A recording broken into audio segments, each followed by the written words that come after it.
Arambagh block মহিলা তৃণমূল কংগ্রেস কমিটির পক্ষ থেকে অপরাজিতা বিলকে আইনে প্রণয়ন করার দাবি নিয়ে এবার আরামবাগের মায়াপুরে একটি পথসভা এবং ধর্ণা কর্মসূচি অনুষ্ঠিত হলো।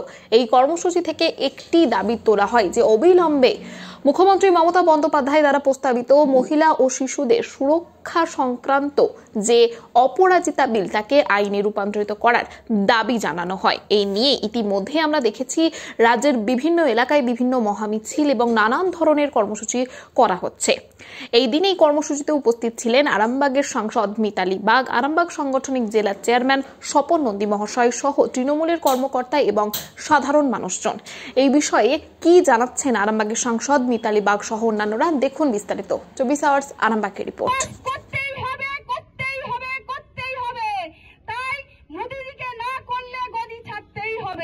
সেই হিসেবে আমি আমার বক্তব্য রাখা শেষ করছি। বড়দের ছোটদের আমার প্রণাম জানিয়ে জয় বাংলা, জয় জয় আমাদের বাংলা, জয় মমতা দিদির জয়। আর অভিষেক আমাদের একজন আদিবাসী সম্প্রদায়ের মানুষ। আদিবাসী সম্প্রদায় হলো, আমরা দেখেছি কি ওনাদের আমলে আমরা দেখেছি, বা আমরা বাম জমান, আমি যাবো সে বিস্তারিত একটু যাওয়ার চেষ্টা করব। একটু মন মেজাজ খারাপ আছে কারণ ভাইজি হসপিটালে অ্যাডমিট, তো আমি একটু চেষ্টা করব। তবুও আমি বলবো এই যে জনজাতি একজন মহিলা আজকে মমতা বন্দ্যোপাধ্যায়ের জন্য কিন্তু এই মঞ্চে দাঁড়িয়ে তিনি বক্তব্য রাখতে পারবেন। উনি ওনার মতো করে একটু চেষ্টা করবেন, আমরা ওনাকে সবাই সমর্থন করব। আজকে আমরা এখানে মায়াপুরে উপস্থিত হয়েছি একটা পথসভার পথসভা চলছিল।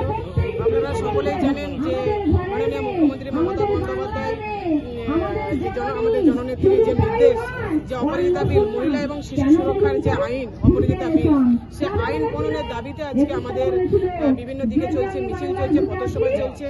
তার কারণ এই বিলটার মধ্যে দিয়ে আমরা বাংলার মা বোনেরা এবং বাংলার শিশুরা আমরা যাতে সুরক্ষিত থাকতে পারি, বাংলার প্রতিটা ঘরে ঘরে আপামর জনসাধারণ মহিলারা যাতে সুরক্ষিত থাকে, তার জন্যই কিন্তু এই বিল পাশের দাবি।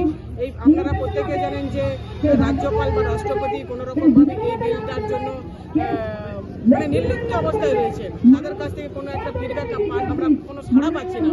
তো যাতে ওনাদের কাছ থেকে যাতে সাড়া পাই, যাতে এই বিল অবিলম্বে পাশ হয়, শিশু এবং নারী সুরক্ষার জন্য এই অপরাজিতা বিল দ্রুত, আমাদের দাবি দ্রুত এই বিল পাশ করতে হবে। এবং এই বিল দেখে যেন অন্যান্য রাজ্যও যেন বুঝতে পারে যে পশ্চিমবাংলা যে একটা বিল পাশ করছে সেটা একটা দৃষ্টান্তমূলক বিল। তার কারণ এই বিলে অনেক কিছুই বলা আছে যে অপরাধীকে কঠোর থেকে কঠোরতম শাস্তি, সে শাস্তি হচ্ছে একেবারে দৃষ্টান্তমূলক শাস্তি। কোনো অপরাধী যখন অপরাধটা করতে যাবে সে 10 বার অন্তত ভাববে যে আমি কোন কাজে লিপ্ত হতে যাচ্ছি। এই দাবি কঠোর যে শাস্তি রয়েছে সেটা হচ্ছে ফাঁসির দাবি, যে একেবারে ফাঁসি, সে যে অবস্থায় থাকুক না তাকে ফাঁসির দাবি।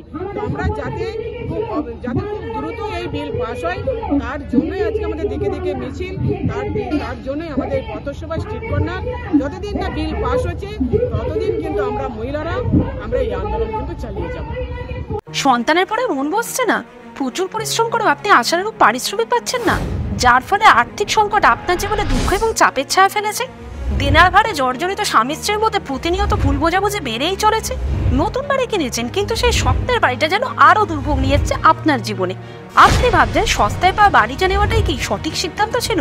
এমনই সব দ্বিধাদ্বন্দ্ব এবং জীবনের কঠিন মুহূর্তে আপনাকে সঠিক পথে পরিচালিত করবেন আন্তর্জাতিক খ্যাতিসম্পন্ন স্বর্ণপদক ও স্বর্ণ মুকুটপ্রাপ্ত ডক্টর অজয় শাস্ত্রী।